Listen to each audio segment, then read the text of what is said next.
Hello, everyone, and welcome to Soul Füd. We're so excited to have you join us today. Really excited about tonight's event. Today, we're going to celebrate the spoken word while celebrating the journeys of some amazing folks that are going to share with us. I want to honor that this is an art form and it's born from pain, oftentimes, from a lack of safety, from oppression, and oftentimes inequality. Today, we are creating a safe space for expression and for voice. And as we celebrate, let's think about how we create safety for all of our students to express their voice as well. So let's get started. We have a packed agenda. I am so pleased to introduce my friend, Taliba Daniel. Hi, Taliba. Hi, Ruth. How are you? I'm great. So excited to spend this hour with you and your friends and as we celebrate the spoken word. So are you ready to get started? I hope everyone's ready. Before we begin, I want to wish you all happy National Poetry Month and happy Earth Day to all. I'd like to take the time to share a little background to a book club started by a small group of New York City educators. So it was a sunny April afternoon in 2020, and New York City had a shelter-in-place order. COVID had struck. The news stories were all about how many people were dying on a daily basis. There were thousands. I would receive calls from my friends, mostly principals and district central leaders. Our conversations were about the level of anxiety we were experiencing, the fear we had of the unknown, the people around us who were getting sick, the people who were dying, the students who had relatives that passed away and who were waiting days to have their loved one bodies removed from their homes. The tears. I felt helpless. So I called a friend. I called Kevin. I shared with him that I had nothing left in my emotional tank to help my friends. I didn't know how to comfort them. I could only just listen. I didn't say things were going to be okay because I didn't even know if I was going to be okay. Kevin mentioned a book to me. He said, "Friend, I have a book that addresses aspects of trauma." A chapter was sent. It was emailed to me. It was chapter 3. The title of the chapter was Fear is the Off Switch. I read. The writing was fluent, the format digestible, the content was engaging and relatable, and the questions were so thought-provoking. It was a chapter to be shared. I was excited. Here is a book where the authors asked, what if we wrote a new script for schools? The authors also asked, instead of helpless victims in a regime of fear, could schools become places for healing and learning? Could schools become places for healing and learning? I was so excited by those two questions. I emailed chapter 3 to my friends. I just knew they would also be able to relate to the content, and moreover, they would feel also thrilled to hear the questions that challenged our thinking. After all, we had all been teachers, assistant principals, and administrators, officers, superintendent, district and central leaders. We could answer these questions from different perspectives. I then called my friend Kevin to ask for a copy of the book, the entire book, and requested copies to be sent to my friends. The book was whole. When my friends received the book, we decided to form a book club. We had meetings on a weekly basis. We read chapter from whole. Each chapter of whole challenged us to be reflective of our own practices at every level in our professional journey. We had enlightening discussions on when we were principals, if we would consider X, we would have considered Y. And some of the questions that we grappled with and we discussed. What if teachers are not disengaged, but overengaged? It was one of the questions from the book. We also discussed what would we have done differently as principals and district leaders to support teachers' mental well-being. We even chuckled at, will we now plan for decompression chambers for our teachers if we had to do this again? Our discussions were really rich. And then we got to the story of Emily in the book. And in the story of Emily, Emily was really intrigued by her English teacher. Her teacher was passionate. And Emily wanted a glimpse into what made her teacher so passionate. Her teacher loved her job. And the teacher, Emily's teacher, shared the following with her. She shared, when you see passion in someone, let the passion collide. If you let the passions grow together, that fusion will open up your code up again. So, my friends and I, we began to discuss passion. We asked ourselves, how are our passion codes for education unlocked? And we had conversations around that. We also asked, what experiences unlocked our own passion codes? So as we discussed and we shared with each other, to that end, we decided to share our journeys to education in the form of poetry. We wrote a poem to share with each other. Today, however, we would like to share the experiences that unlocked our passion code with this audience as fellow educators.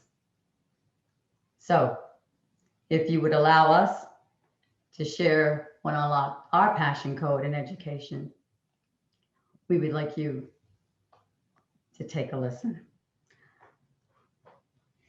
Allow me to share what unlocked my passion code as an educator. And we will each read our poems. Yes, Your Honor. He's my client, sir. Drug possession, sir. No previous record, Your Honor. As a matter of fact, Carlos is in college. He's actually a connoisseur of knowledge from a nuclear family who cares. He's remorseful and undoubtedly scared. Did you hear me, Your Honor? Carlos is a college scholar. His social transgression was an adolescent misstep. He has expressed his deepest regret. Excuse me, Your Honor? What did you say? Bail is denied? Carlos must stay? What the hell am I doing here? Was I fantasizing that this judge would care? What type of criminal justice system is this? Rehabilitation, restoration, and human dignity a myth? Oppressive, dismissive, indifferent, it was clear. The penal system promoted the for-profit system I feared. Bodies provided government-sanctioned cheap labor camps, subjected to abuse, misuse, and left so many dehumanized and confused. I've got to pivot and get off this injustice train. Can't continue to watch so many young lives cruelly detained. How many Carloses have been permanently destroyed by an incarceration system designed to deploy police still operating by America's slave laws intended to deny redress, force a confess, or kill for no cause? A brush with this criminal injustice system will be too late to detour the Carloses, Darnells, or the Nates. It's imperative I find another profession not profiting from hate. Could the field of education be my ultimate fate? Disgusted by witnessing the deliberate suppression of minds, I transitioned to the DOE with a determination to find young people who yearned for a chance to excel in a society structurally designed to relegate them to a jail cell.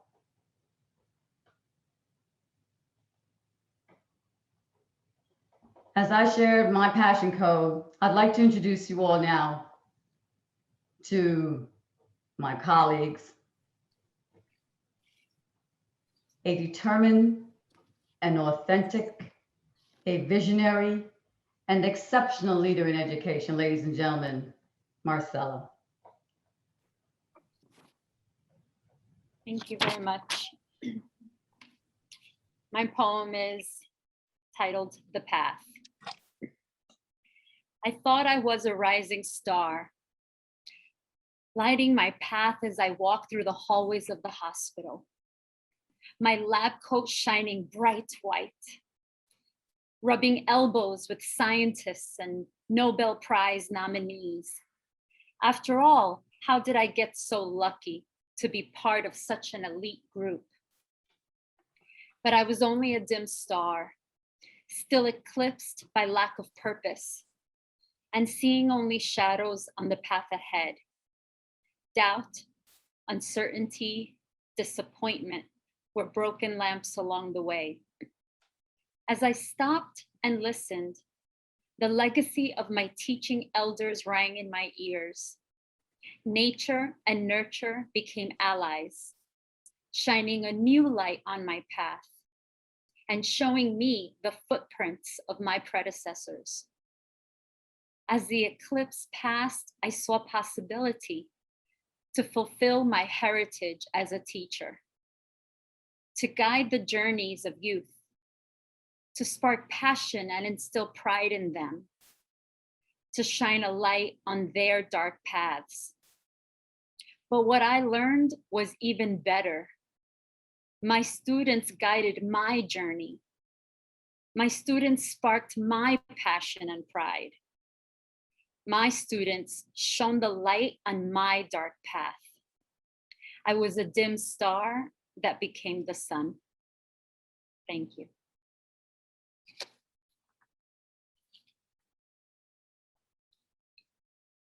We can't hear you.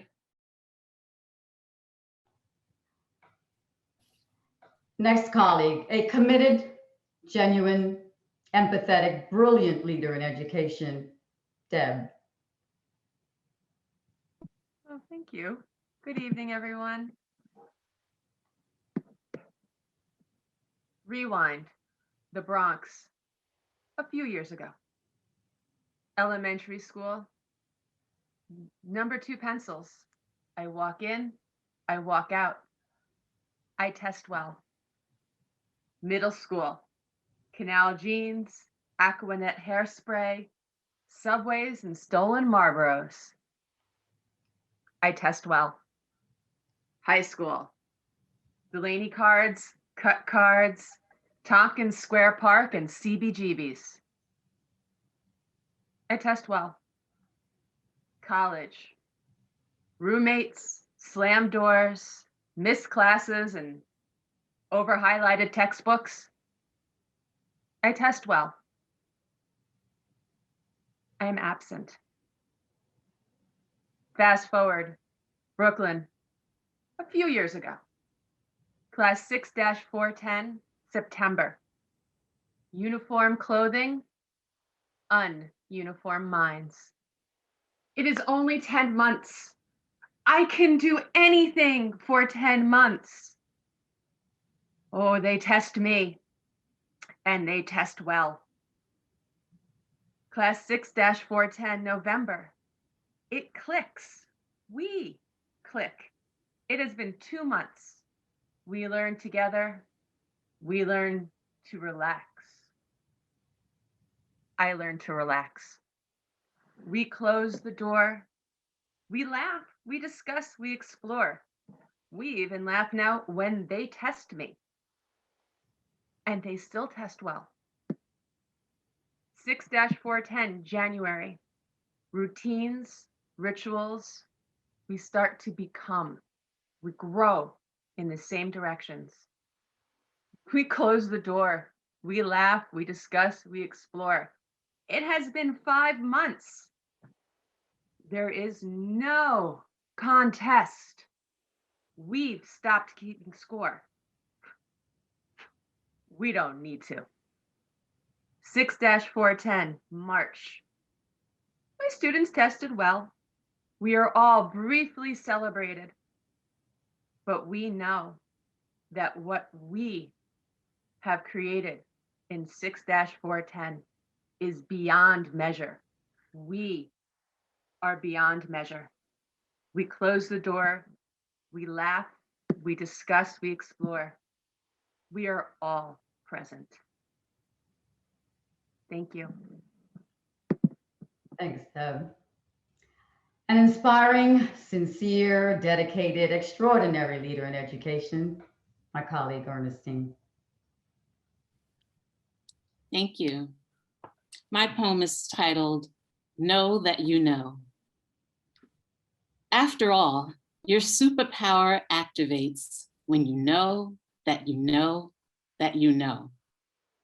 We learn to know the tides ebb and flow. Seasons send signs of their long-awaited approach. With budding trees comes the thrill of all things new.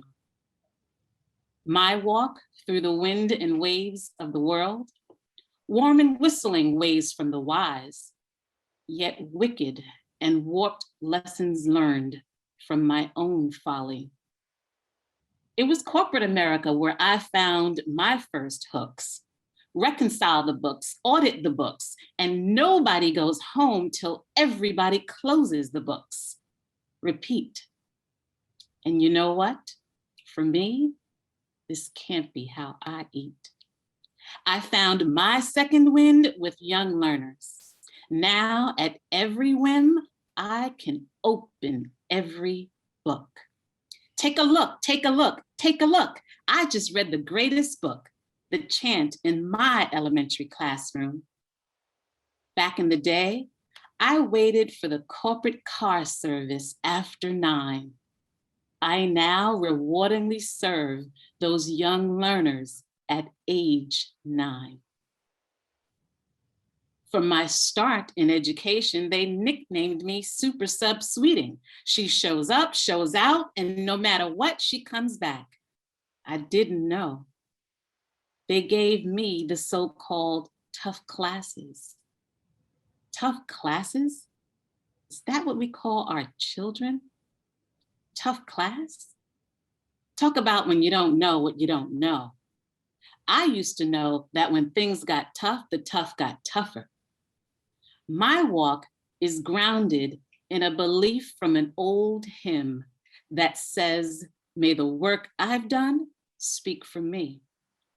I still need to know why we live in a world motivated by responses to questions like, what have you done for me lately? Work, work, work, work, work, and do better than. Yesterday, I was just a teacher. Today, I'm an educator, an advocate for excellence, a lifelong learner. And as the good book reminds me, with all my getting, get understanding.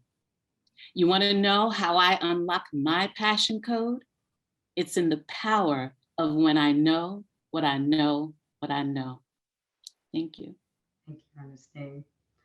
My next colleague, a revolutionary, creative, passionate, outstanding leader in education, Michelle.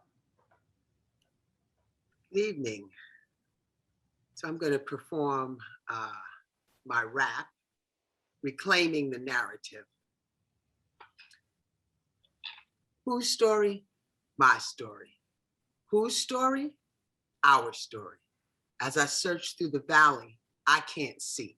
Footsteps so giant forecast before me. Thought I made my own way when the crystals splintered. I tried on my own, but I was often hindered. I released the burden and walked in the sunshine. Feeling warmth of other suns was somewhat sublime. I returned myself to myself, realizing the passion that surged within me, recombinant, nucleic, so far above me. How to make a difference was easy to see. Implementation was a breeze for me. Children were suffering, my community. The mesosphere became my home. Walking with wisdom, I'm never alone.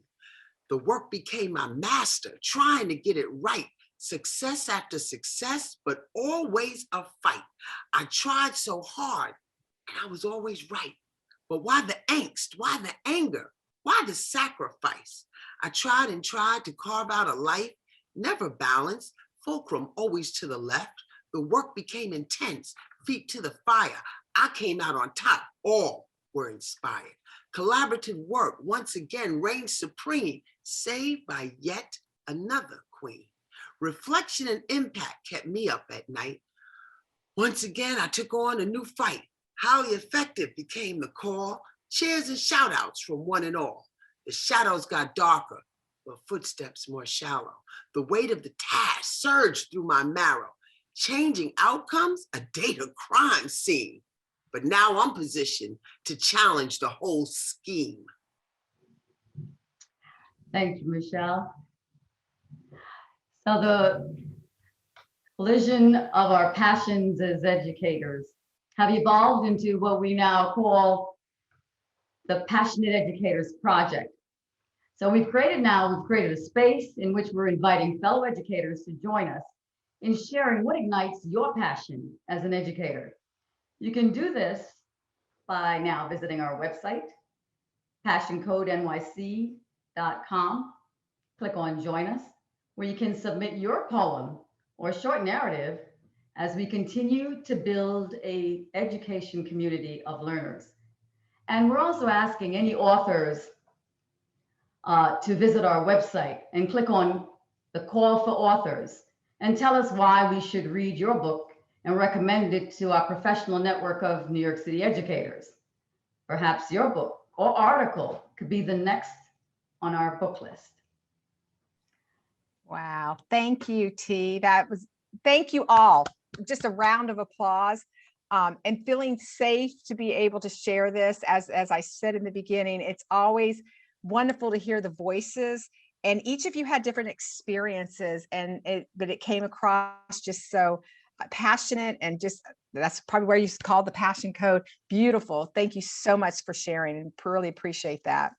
So I'll turn it back to T, and she's going to introduce our spoken word artist, and we'll start with our next segment. Thank you again so much. So we're going to unlock the creative voices. And I'm so proud to say that some of our performers here have come out of our New York City high schools. And in honor of our National Month for Poetry, and I'd like to personally pay homage to one of my favorite poets, Maya Angelou, as we go through the next session. She walks into a room just as cool as she please. They say, it's the fire in her eyes and the flash of her teeth, the swing in her waist and the joy in her feet. She's a woman, phenomenal woman, that's she. Danae Bryant began writing poetry as a teen. She started to perform locally, but had an urge to show people how to get through the pain and celebrate their wins through writing. Now she uses her God-given gift of creative writing and poetry to educate and inspire other artists to teach young people the powerful weight of her words. Regardless of where she's performing, her goal is that people will leave empowered to overcome any challenge. Ladies and gentlemen, Danae Bryant.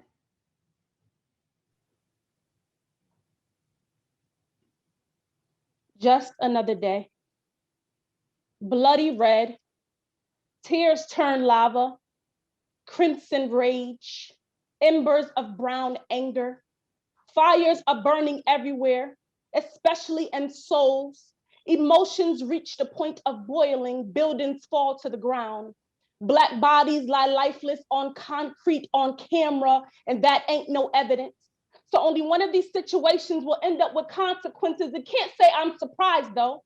Surprise abandoned me the first time my mother told me to behave in public. She said, you can't act like the other girls, chameleon your curiosity because you are seen as an adult, your body a fantasy playground, so smile the Black angry woman away. When you see someone coming, especially if they don't look like you, or the day I told my teen son, you have now moved from cute boy to threat. You are classified a 6 feet tall suspect. You don't get to make mistakes without punishment. You don't get to have free mess ups. Touches will never be deemed excessive. So please take your hoodie off. Don't be in big crowds. Always be aware of your surroundings. Speak up loud, clear, smile, always be polite, do as you're told, don't admit to anything, and prayerfully you'll make it back home, and that ain't no guarantee. Because you can do everything right, but still fit the description and not make it out alive. So no, today you don't get to tell me how to feel while I scour my life yearning for Black joy. You don't get to tell me to zoom with a smile. Allies, stand with us or don't. Do more than just gentrify the easy parts of us, because I don't see anyone running to the front line to be executed, and we don't have the privilege that allows us to ignore it. Those are our brothers, our fathers, our sisters, our mothers, and when we see them dead on TV screens or our social media timelines, we see us. We dance with the trauma of it all. The system isn't broken. It does what exactly it was designed to do. Deep is racism's truth. We need wisdom, tenacity, and a miracle of strategy to uproot, but no longer shall we hate our melanin like a trend. So I will leave you with a mantra of a scripture, Black, Black, Black, chapter 1, verse 1, never repent for your skin. It is more gift than it is curse. Your existence doesn't need to be forgiven. You, yes, you, I want you to know you are made in God's image and you are powerful, a divine, deserving royalty, and don't you ever forget it. Thank you, Danae.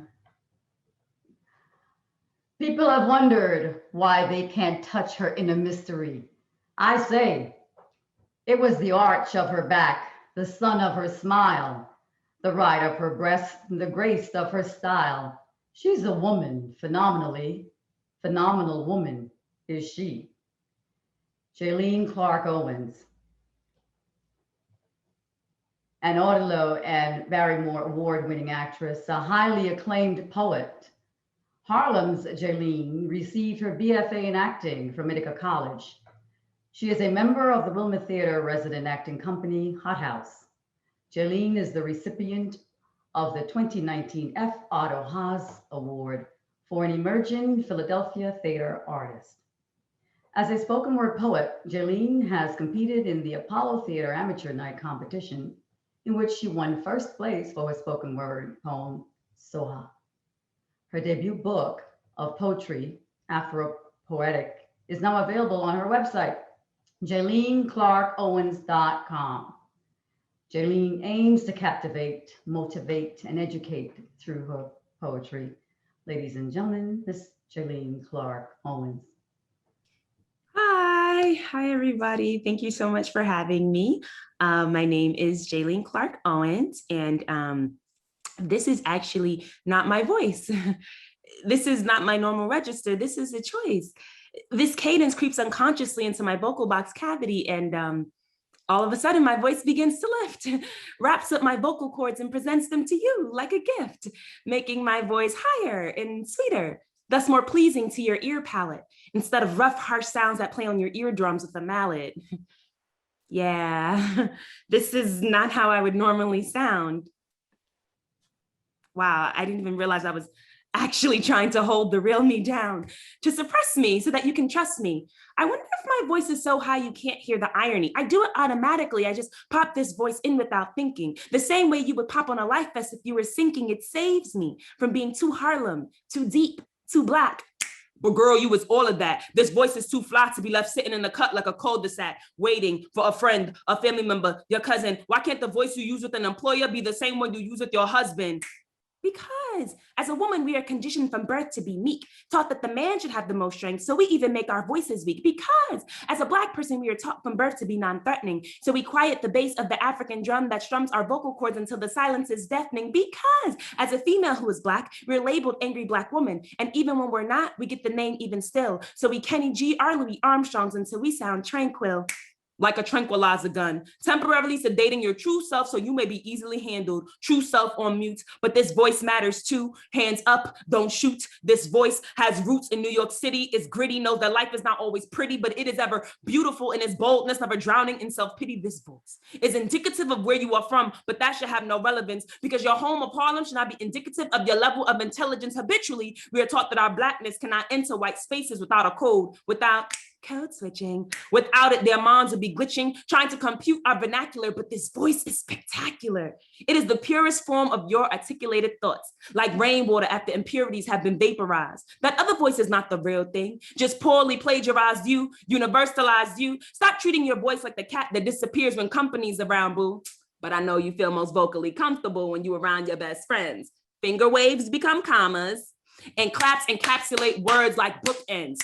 But you can't just roll your neck and refuse to articulate in a professional setting. Why not? But it's okay to upspeak so that everything sounds like a question, I'm betting. Why? Because it makes you sound ghetto, uneducated. I don't think that's a big mystery. Ghetto, that is a leftover ancestral sound from the clicking languages found in the Southern African tribes. That is my history. Well, you can't always show all your cards. Sometimes you need your poker face. But this face is Black 24/7. I can't turn it on and off based on time and place. This voice is yours, so own it. Stand up for its validity in powerful places. Be its proponent. Well, maybe I won't go full Harlem Bird, but I'll let my voice fly. Breaking this ingrained habit will be difficult, but I'll give it a try. So, hi. Hi, my name is Jaylene Clark Owens, and this is my voice. Voice, love it or hate it. That is your choice. Thank you. Thank you, Jenny. Now you will understand just why her head is not bowed. They say it's the click of her heels, the bend of her hair, the palm of her hand, the need of her care, cause she's a woman, phenomenal woman is she.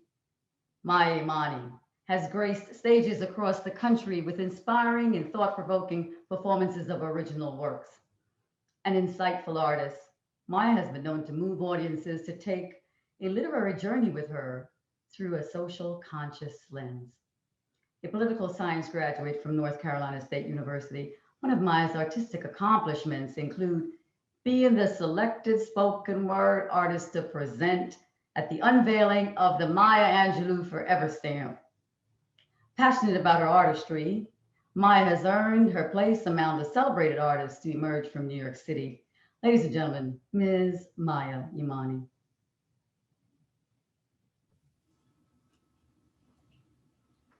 To be or not to be wanted, chapter 1, conceiving you. See, there are decisions that parents have to make before your arrival on earth. You see, they say that God knew of us before our parents did. Chapter 2. Elementary school, your parents have decided to raise you to be the best that they know how, to prevent mistakes that they made, but there are things that school cannot teach you. You see, there are different chapters and different tests. They're called life lessons, broken hearts, pain and suffering, and nothing can prepare you, especially from a textbook. You see, we are covered in emotions, sometimes logic, sometimes tears, sometimes fear, and most of the time angry, especially if you got skin like mine and you consider yourself Black. In America, anywhere in the nation. And so here I am, sister, daughter, friend, woman, warrior, broken, loved, ashamed, and embarrassed, taking all the lessons. But you see, I am book smart, because this is what school has taught me. Do well in school, get a job to pay the bills. But the streets have taught me otherwise. You see, shorter days mean longer nights. And I be a sun and moon child, name my baby girl Sky. Cause we forever connected to God, be a lightning bolt singing an anvil song. I love you with a hammer, protecting my throats. Let the ancients play chess in this throat. But forget you pay me beatbox. This ain't for free. And given to you because you feel like poetry is just something we poets came off the top of the dome with. What do I owe you? There are nothing your textbooks have taught me but these life lessons. Let me pull your ear for a minute. There are dead bodies and broken hearts all up in these words. This be troubled waters distilled. Beautiful. Knowing that every word on paper brings me closer to the grave.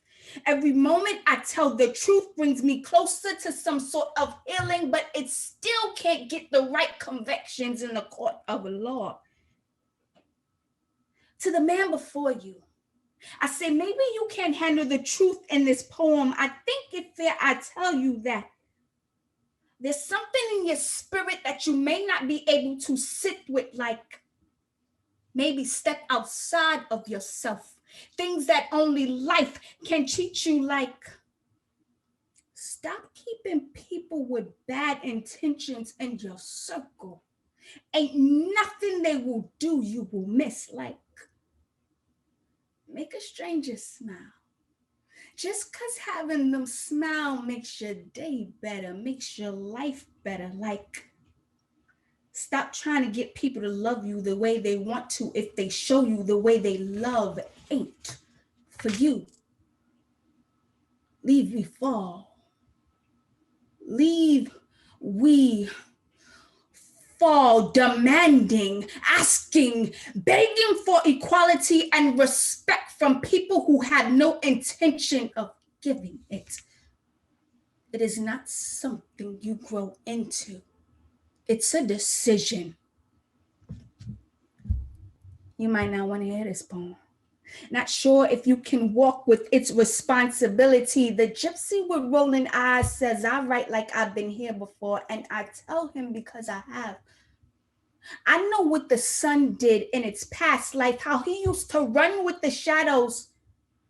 That's the reason why he wants to shine so bright now, wants to prove to the world that he can levitate. But don't be fooled. It's just a parlor trick. Just because Black people don't vibrate like the wind do, don't mean that we can't meditate a hydrogen heartbeat, can't explain and explode in our laughter. Everything in this world is inside you. Leave we fall. Leave we fall, demanding, asking, begging for equality when it is rightfully ours. George Floyd, convict, I think not.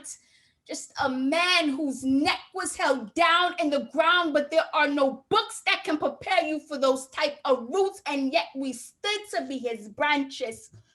That's just one. And I only mention him because of the recent conviction. Guilty, guilty, guilty. But what about those before? What about when I was in junior high school and there was Amadou Diallo?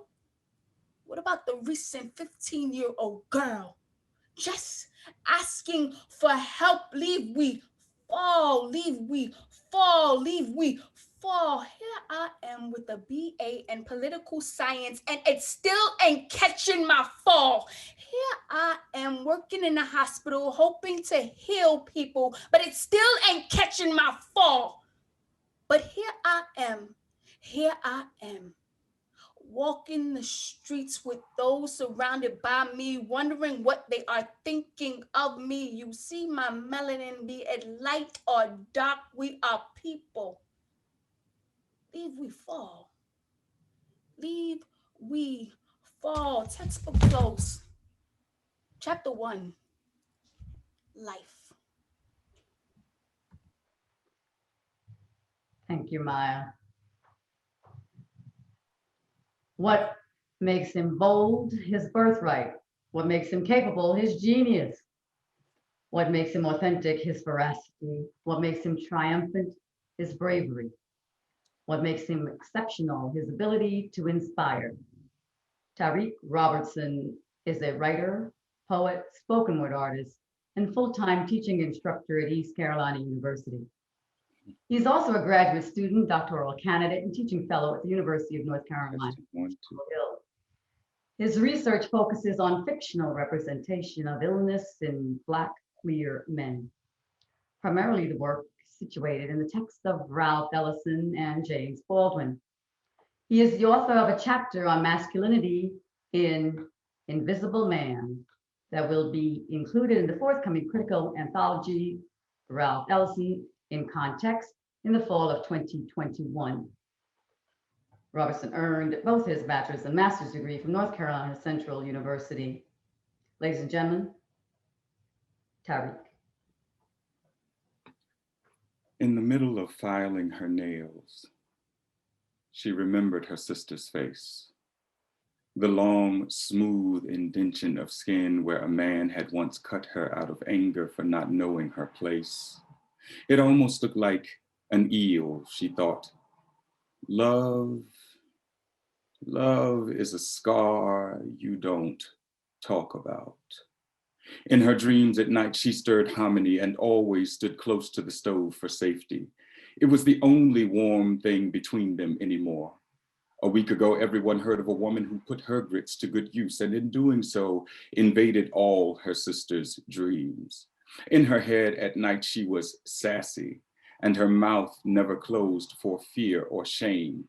Hand on her hip, certitude of body restored, lips an effulgent shade of mahogany, and all nervousness wiped out. In her dreams, she had ideas of her own that did not involve a boy not ready to father. And she often carved away his face to replace it with better things like love, kindness, and resentment she believed was wrong to drag out into the light. During the day, she prayed the next lockup would be the last, that maybe he would not return. In between day and night, she cut her teeth on an inevitable development of common sense and conspired ways to build home inside herself and for her babies in places where he could not get to them. She remembered her sister's face and wondered what would make a man hate a woman enough to disfigure her? Excess, absence, or would just any old excuse do? She thought of her other sister, sometimes beaten by the slaveholder's grandson, her husband now, the white side of his blood always rising high like cotton.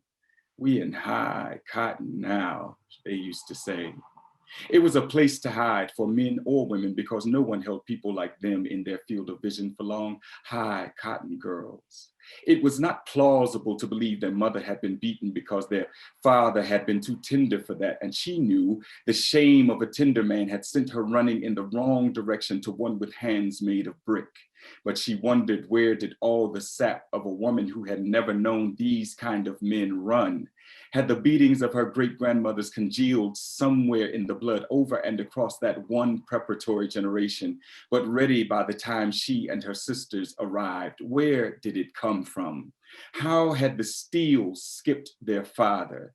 She remembered her sister's face, then wiped her vision with truth. Her sister was a bull of a woman, and she probably kicked his ass, barefoot with a plug of tobacco in her cheek and emptiness in her eyes. Please don't die. Please don't die. Please don't die. Please don't die. Please don't die. Please don't die. Please don't die. Please don't die. Her other sister, meek and humble, certainly knew ways to kill a man in his sleep, but chose not to, believing that love would ultimately bring his heart to a grinding halt, consumed by the guilt of his own inadequacies, and then all would be square when he was gone, and God finally let her live. Endure, don't die. Endure, don't die. Endure, don't die. Endure, don't die.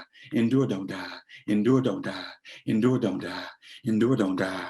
So in the middle of everything, the bed beside the drunken, sweat-bodied man who smelled like outside, and a woman named Charlene, the fight that made sleep a thing to avoid, in the middle of two children and her regretful arrangement of marital grief, in the middle of indecision and uncertainty whether greyhound by night or by day might be best, she touched her cheek, remembered her sister's face, and lay down with her nail file on the nightstand by the bed, and in her head, she recited the words, love. Love is a scar. Scar you don't talk about. Oh. There are power in words. Thank you so much. I have a few questions for a spoken artist, if you don't mind answering. I'll throw out a question and any of you that would like to answer. I'm curious if there was a specific moment that you just knew, I really want to do this this is what I want to do. This is my passion. I want to be a spoken word artist. If you recall that moment. I can see Jaylene talking. Sorry. That's Can you okay. hear me? Yes, Okay. I can. For me, it was 2005 when I met these two lovely people, Maya and Kesed. We were on a slam team, the Urban Word Poetry Slam team. And being on that team and going to the Brave New Voices International Poetry Slam, just, oh my gosh, I had never been surrounded by so many poets. And I was like, this is amazing. All the ciphers we had and just the love was incredible. And I truly saw the power of poetry. And I met so many poets that year. And yeah, that's when I learned that, oh, okay, like people do this, like this is what people do. And this is a community. And since then I have been performing. You know, to piggyback off that, I was wondering if any of you all knew each other and if you've ever, performed together. So thank you. You answered that. Would anyone else like to share a moment that they had when they knew this was for them? I'll just say I don't think I've had that moment. You haven't had that moment, okay? No, I mean not that I. It's kind of a hard question to answer for me because I think my greater goal is just to be able to access platforms and opportunities that allow me to speak to people in ways that are healing, in ways that move them, that touch them. And it so happens that spoken word is that medium, but I don't know that I ever really decided that I wanted to be a spoken word artist as much as I just decided I want to be able to help people. And this is just how it manifests in my life. Absolutely beautiful. It really does speak to you. It really caught my heart, my soul. Absolutely. I have another question. We have educators on today's Soul Füd, and they shared their passion poems, which were beautiful. And we have our spoken word artists. And so I'm just curious, did you have a teacher that possibly inspired you and gave you this love for really wanting to speak your voice and to be able to just, be who you were? Anybody? I would love to answer that. Thank you. It will fall back into place with performance wise. So I was a bad kid. I was bad. And a lot of times my punishment was my mom would have me read. And she raised me as in, you can't be bad and dumb. So you're gonna have to pick which one you want to be. So my teachers couldn't stand to see me coming. But when the grades were due, when it was time to represent the school, if there was anything artistic, I'm a huge Stevie Wonder fan. So I remember I was 5 and Stevie Wonder was on the radio and I asked my grandmother, I said, whoa, who's that? And she said, Stevie Wonder. And that artist is initially the artist that took me into entertaining and performing. And that's how I was able to release a lot of frustration. So all of my teachers who kids would believe were the meanest or the strictest, they were actually and are still a part of my life. My daughter calls them auntie, were the most important teachers in my life, because I was a bad kid, but I was smart, and performing was my outlet. And to go back to what Jaylene and Kessie said, I had no idea that there was a world out there where kids, youth were sharing poetry and spoken word. And when I met them, I was like, there's a whole world of people out there like me. I thought this was just something I just randomly do during school moments or outbursts in class. So it was amazing.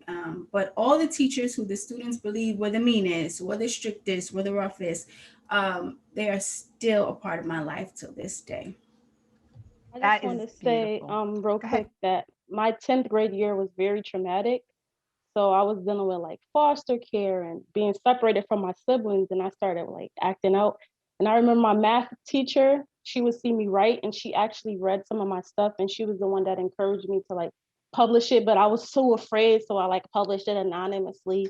But she definitely was the one that encouraged me with my writing, and she actually was a safe space for me in 10th And it's a grade. math teacher at that. It Math teacher, wasn't and even I an suck at ELA. math, and I suck at math. Just And that's well, she saw the disclaimer. writing. Doesn't matter about the math. I got math teacher stories. Oh man. I have a lot of math teacher stories, but I think the teacher who inspired me to pick up the pen and to actually just write was my 4th grade teacher, Ms. Hodgson. She was a revolutionary in my life. She really changed the entire trajectory of my life, and in 4th grade at that. So I remember, I come from a large family, so we couldn't always afford to buy all these books for the book fair. And I remember coming back from lunch and it's like a tower of books on my desk. And I'm like, where'd these come from? And she's over by her desk just smiling, like she purchased all these books for me. Oh. And I couldn't write very well. And so she bought me a book of how to, improve my penmanship and everything. And we used to have statewide, reading and math and writing tests. And I remember one time I was the last one in the class, still going. Even the principal came to our classroom and was like, he's still going. And she yelled at him, like, leave him alone, give him his time, let him finish. And when it was all said and done, I got the highest grade in the 4th grade. But she was always kind to me. She was always patient with me. And, I remember one day she gave us a writing prompt, and it was a book. It had speeches from Martin Luther King, Malcolm X, all these exemplary, Black people and civil rights leaders. And we were reading a Martin Luther King speech. And she said, you see this, how he crafted this speech? I want you to read the speech and I want you to craft your own, like a poem after this. And I was like, I was confused. I was like, but this is not a poem. This is, it's a speech. He said, no, it is a poem. It gets people to move and to spark change and ignite them to do things. She said, don't ever tell them this is not a poem. Because before that, I thought, Edgar Allan Poe, John Keats, Shakespeare, that's poetry, but she made me believe just because your people are not canonized doesn't make it any less. And so from then I started journaling, and I kept a book with me always, and I would just write poems, and I would always write poems. She was a very special woman. Like, I'm still looking for her. If y'all can find her, let me know. I haven't found Really? her. She retired years ago. She's a 4th grade teacher. She retired years ago. She might be on Facebook. She might be on Facebook. I tried. No, but if I find her, I owe her everything. I owe her a lot. She's the one who put the pen in my hand. She's the one who changed my life and inspired me. And she always believed in me, and just literacy as well. I don't know if y'all familiar with, they used to have this thing called the resource room. And that's for kids who are not so quick or not so bright. And so I was in a resource room, and she hated that I was in a resource room because they would break the class and they would come get me. And she was like, but he's learning now. Why are you interrupting his learning time? And they would take me to the resource room, and it's supposed to be like a supplement learning to help you catch up. But we didn't do anything there but play toys and games and things like that. So she broke it down to me one day. She said, they have you in there because they think that you're slow. And I said, slow? What does that mean? She said, they think you're stupid. They think you're dumb. And I said, I don't want to be in there then. And she said, well, you have to tell your mother. And I told my mom, And she said, well, she told the principal, well, he has to take a test to get out. And I took a test and I passed. And they said, why is he in here? And then my teacher, Ms. Hodson, said, I told you he doesn't belong in there. And he said, it's a lot of other Black kids who don't belong in there. And this is before Ritalin and all the drugs they have these kids on. Now, I guess if I was in there, they probably had me on that stuff too. But she saved me from that. So I she's a good love one. that story. I love that. It starts with relationships. I was at a talk today and with some colleagues, and we all said everything really begins with relationships. And Kevin, who's on here, but he's not as a panelist here, Kevin Baird, who's amazing. He's always said, you start with the heart, not the head, as educators. And when you really build that relationship, and look where you all are, fantastic. You succeeded, and we're really proud. And thank you so much. And I'm going to let T, because we are at 7 o'clock, I will let you kind of close us out. Thank you again on my behalf. I appreciate it. T. Thanks all. A couple of things that I'd like to share with the fellow educators in the audience. And that happens to be around the book whole. And a couple of the words that we generated as a group pertaining to that book are the following. After reading, we've almost completed the book. We have found whole to be heartfelt, validating, awakening, archaeological, and profound. We want to encourage anyone out there as an educator to read the book whole.